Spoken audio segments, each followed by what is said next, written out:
Next up, we got the Haters Guide to the 2023 NFL season, AFC edition. Now, we back with these Haters Guide videos. If y'all want more Haters Guides videos, hit that like button, hit that subscribe button. Every time I make one of these videos, y'all always show love. So I want to thank y'all for that. All right, now we got the AFC edition. He probably going to make an NFC as well. So, hey, let's see what it is. How about... Football time is here again. And I think to myself one thing. I need to get to more games this year. I often find myself caught up in the grind of sports ball and rambling on a microphone. And I need to replace that with screaming my vocal cords out at a stadium. And I know exactly the way to get there on Sundays. You do too. Say it with me. SeatGeek, the sponsor of this video. Okay. The app that helps aid us in our quest. W promo. Alright. Last year felt like a buzzkill for the Bills. A team with so much ambition and drive just went sideways. Some of it was due to elements out of their control. And some issues this year are the same. Such as Nyheim Hines being out for the season, cursed with the horrible fate of being injured on an idle jet ski while being struck by another jet ski. That situation feels like Buffalo's predicament. They are a great team, but can they finally get over the hump? Will Von Miller and Tre'Davious White recover from injury to be what they can be? Is Stephon Diggs really that pissed at the organization, or is it just a smokescreen? And will they finally trust anyone other than Josh Allen to run the damn football? The in-division competition is fierce. Bro said anybody else to job, but they got Singletary though. Singletary a good running back, but he do be running the ball out there. That's other than Josh Allen to run the damn funny. football. The in-division competition will be fierce, and Buffalo's now in a position they haven't had to experience in a long time, fending off the hounds of war. A tale of two teams, one with two under center and one without. As trendy as it is to criticize him, the Dolphins are a significantly better team with Tonga Vailoa. But will he be able to stay healthy this time around? Concussions are prone to repeat after the first one. Protecting their man will be at the forefront of every conversation. With the weapons they have in their arsenal, it'll be a deadly force if healthy. Their offensive line has improved at the very least. It's nothing special, but it's better? Yeah, that's a go. They've tried the same thing with the defense. Perhaps not cover zero blitzing every single drive will help with that. So would Jalen Ramsey, but he's become an Apple product. A name brand that breaks down way too often. Take him to the genius undergoes full meniscus repair. What is a meniscus? I've heard of that injury before. Store, and we'll see you in December. Hopefully nothing else falls apart on them in the process. Speaking of falling apart, the Christian Wilkins negotiations have reached an impasse. You can afford them, right? To rebuild a crumbling empire or not? That is the ultimate question in Foxborough. Over the past few years, too many steps backward have been taken. The fattened king has become too complacent in his duties, yearning for an age-long past, surrounding himself with yes-men that ruin the prospects of Mac Jones, and hoping to God that he can overcome those horrors by his own doing, desperately trying to fill the holes where greats once stood to mix success. Perhaps the Patriots will finally boast a wide receiver again, as they threw money at Juju Smith-Schuster to do, but attempts to woo Nuke Hopkins over here had failed. Ezekiel Elliott is the consolation prize, but like and Ezekiel did get signed there, didn't he? Oh my God, 1 year deal. Now Ezekiel Elliott is like, at this point, he's just like going any team. He's just trying to get as much money as he can as possible. This is his slowly winding down his last seasons. You know what I'm saying? He was one of my favorite running backs at one point in time when he first came in the league. You know what I'm saying? But now it's just like, you feel me? Like, dang. We'll see what he do this year, though. Y'all let me know in the comments how y'all think Ezekiel Elliott gonna play. Star has also lost its luster. Regardless, the hunger to reemerge from the shadows is always on their minds. Sometimes the most unbelievable things can happen in the NFL. Any given Sunday, right? Perhaps Belichick on the hot seat? Oh, that's a bit preposterous. Is it? History often repeats itself. And it's not because we don't learn from its mistakes. It's because we feel we can improve upon the results. The second coming of a legendary Packers quarterback was foretold in the stars. And like Favre, Aaron Rodgers has chosen to mend his trade in North Jersey. He brings with him a caravan of chums. And together they reassemble the 2015 Green Bay Packers. Something just feels weird with this team. In theory, this should be a return to relevance. All the Jets really need is quality quarterback play to right the ship. They brought in Dalvin Cook to pair with a returning Breece Hall because of it. Oh, Dalvin Cook on the Jets? Whoa! Hold on, the Jets might actually... Okay. Why only sign him to a 1-year deal though? Like Dalvin Cook not like that for real or something. Y'all doing that to my man. He need at least 5-year deal or something. Maybe he only wanted 1 year because he wanted to see like how bad they was gonna be. But is Rodgers really the right quarterback for these guys? He was missing a lot of throws last season, and miscommunication ran rampant. If things go south early, I fully expect him to bitch up a storm on Pat McAfee. If there's something that Aaron loves more than winning, it's drama. We're not talking Corey Davis abruptly retiring. Get the pop. 28. The second age of Lamar Jackson is upon us. Yeah, Lamar. Nearly didn't happen either. No longer will he be handcuffed by Romans, but unleashed with an arsenal carefully scripted by Todd Monken. The long-suffering offense has been set free, as Lamar will hopefully have more than one target to throw to this time around. OBJ might not be what he was, but it's an upgrade, albeit an expensive one. We all know that they can add all these weapons, give themselves a fresh coat of paint, spend money on Jadeveon Clowney even though they're set with young players at edge. None of it matters unless they can stay healthy. It's destroyed them the last 2 seasons. In fact, it's already happening. Marlon Humphrey is out indefinitely with foot surgery. Dang. This team literally can't catch a break. Unless it's apparently a bone that snaps. Gods, please spare Lamar Jackson this year. Joe Burrow question remains ever elusive for the Bengals. We've long been teased about the massive extension that'll be coming his way. It's going to reset the market. It's only a matter of when. But so far it's been quiet on that front. If they can get it done, the Bengals will be set as quality contenders for a while to come. As long as Burrow doesn't get injured long term. We all held our collective breath for a bit, but we can exhale. It was only a calf strain. There are other questions to ask, mainly in how they'll replace both Von Bell and Jesse Bates in the back end. Plus how Orlando Brown does at left tackle. They're making the right moves, and their receiving core is going to be as deadly as ever. But it doesn't guarantee that it'll work out. The great quandary of sport itself. You should still be good for this year, though. You have no idea how unbelievably critical this season is for the Browns. Nobody's discussing it, but if things go miserably for them this go-around, it could quite literally set the franchise back years. Deshaun Watson's contract will be coming to a head thanks to a restructure. You paid a king's ransom for him, you'll deal with an over $60 million cap hit in the future. There are too many questions to ask towards the outcome of this team to be confident in them. Is Deshaun going to return to anything close to his old form? Will the defense be somewhat competent without Joe Woods ruining everything? Will they learn not to spend 4th-round picks on kickers? Is Jimmy Haslam now the worst owner in football since Snyder is gone? What is the consensus opinion on their new logo? All these and more will have to be answered. That's their new logo? I even peeped. What is the This is the Browns' new logo? Okay. consensus opinion on their new logo? All these and more will have to be answered. If they're wrong or poor responses, God help them. Is there any doubt that they'll get any less than 8 wins this year? It's both a blessing and a curse. The standard of the standard. Just like the Steelers somehow refusing to die. With a hopefully healthy TJ Watt and a freshly paid Alex Highsmith, they'll be looking to terrorize foes left and right. They're not a sexy team by any standards, but they really don't give a shit. They'll win ugly with their opponents self-destructing and by Deus Ex Machina, and you'll like it. Their floor is set, but the key for any greater success will have to come with the allegedly small hands of Kenny Pickett. I may be biased in my love for him, but they lost Roethlisberger too. I forgot about that. So now we're gonna really see this new quarterback how he looking. I think he's not bad though. I don't think he that bad, to be honest. Because I'm a masochist for Pitt football. Once again, not the sexy pick to break out as a QB option, but the Steelers will make it work out. Don't use logic with this team. Just go with the flow. This team is still trying their best to clean up the mess left by Bill O'Brien. And the rebuild will continue with anything resembling haste. CJ Stroud, this is your show now. Sir. You're going to be thrown into the fire just like Deshaun was.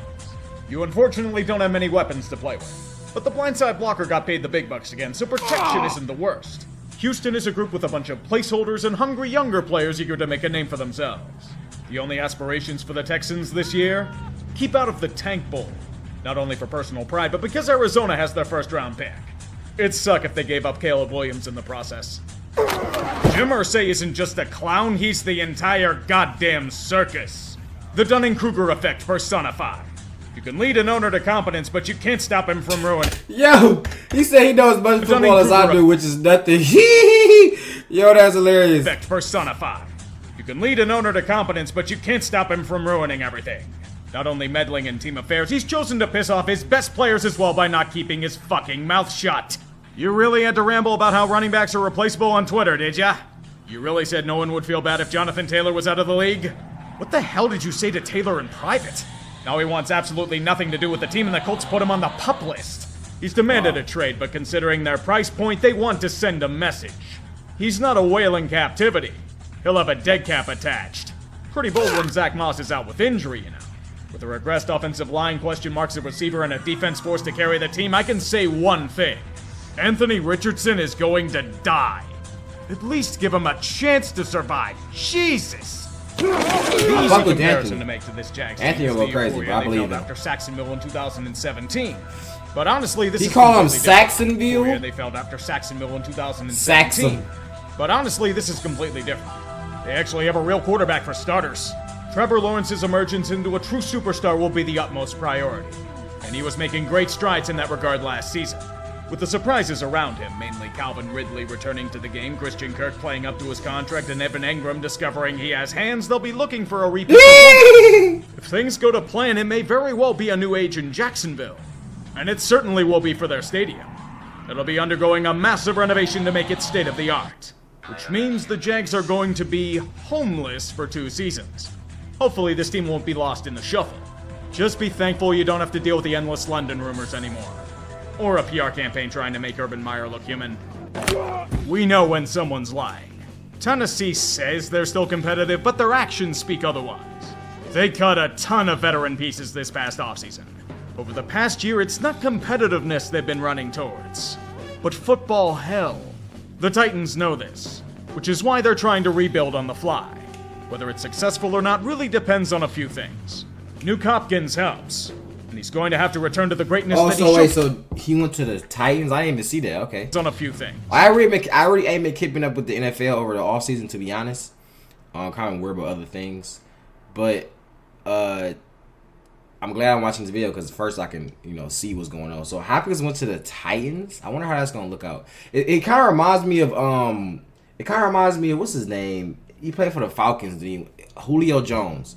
It kind of reminds me of that. It's kind of like Julio Jones is like almost like the best receiver on the team. Almost. I don't know what other people they got on the Titans. I don't know what other receivers, but DeAndre Hopkins is the biggest name. Let's put that. He's the biggest name, just like how Julio Jones is the biggest name.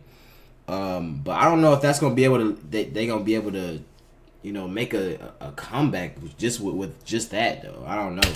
Nuke Hopkins helps, and he's going to have to return to the greatness that he showcased with regularity. And King Henry will have to burn every last bit of his energy reserves carrying the offense. Ryan Tannehill, you just hope he can hold his own until one of the young prospects develops. The offensive line, yeah. The defense should be relatively stout as well, but that too is being rebuilt on the fly. It's their hope that they still have the power to make a run in the division. The reality will probably be the same as past seasons. A brutally disappointing thud. The ride never ends. You should know this by now, Denver. A desperate attempt to salvage anything from the Russell Wilson era will play out in front of a national audience. If that means throwing everything you can to get Sean Payton to try and coax it out of a leaner Chef Russ, then so be it. He's even bringing in some known help in the form of Will Lutz. Otherwise, it's been sparring of the verbal variety. Payton spent a lot of time ripping the previous regime for putting the hack in Hackett. He's not wrong. That group should be thankful that Urban Meyer's reign existed, and the Broncos conveniently play the Jets in Week 5. At that point, we only hope they have anything resembling a wide receiver core. The Broncos can have no healthy ones. Ever. They're all falling apart. Hopefully it's not a premonition for the rest of the team like last year was. Super Bowl run back is always fancy by those that tasted its glory. The Chiefs tried for it once a few seasons ago, but were undone in their attempt. Last year showed us that without Tyreek Hill, not much changed. New pieces were picked up off the ground to replace his production. But this time around, it might be a tad tougher. Chris Jones is in the final year of his contract, and he wants paid.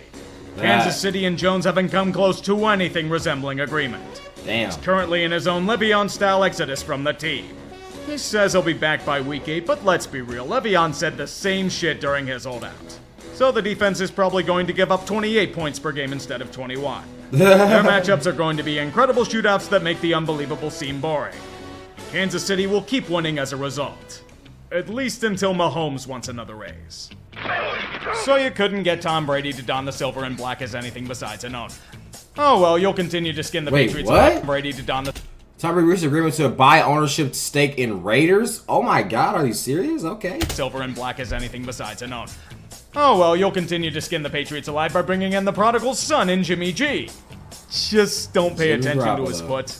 It's apparently mangled beyond all repair, and there's been nothing but radio silence on it. Overblown, probably, but it doesn't mean the Raiders are going to be any good. Team defense will cycle through at least 50 different players, and none of them will pan out for some reason. Marcus Peters come on down to be the next free agent flop. If only they could do the same long-term with Josh Jacobs, but they haven't come close to it. He tried for a holdout, but running backs have no power in the modern NFL. Hate to say it, Josh, but you're gonna have to bite the bullet here. Remember, the NFLPA had a chance to get rid of the franchise tag in 2020. They failed you. Every year we hear about how this is the year the Chargers are finally going to break out. This is the year that they stop chargering all over the field. Yet it never changes. Whenever it feels like LA's mistake is escaping their own cursed incompetence, the vortex draws them right back in. In 2023, they will hopefully be cured of Lombardi's disease with the Kellen Moore vaccine. But he did show some red flags in Dallas.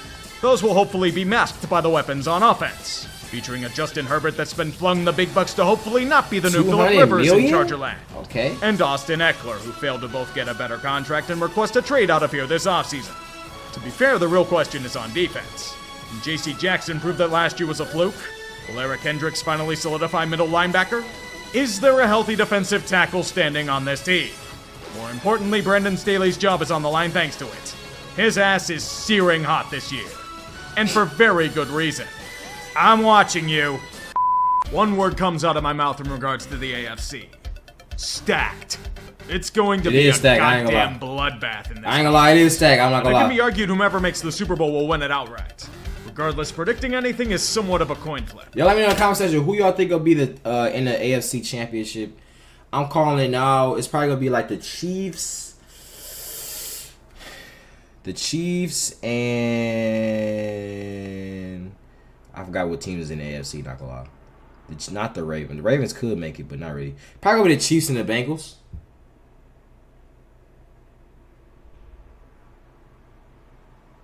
Browns, no.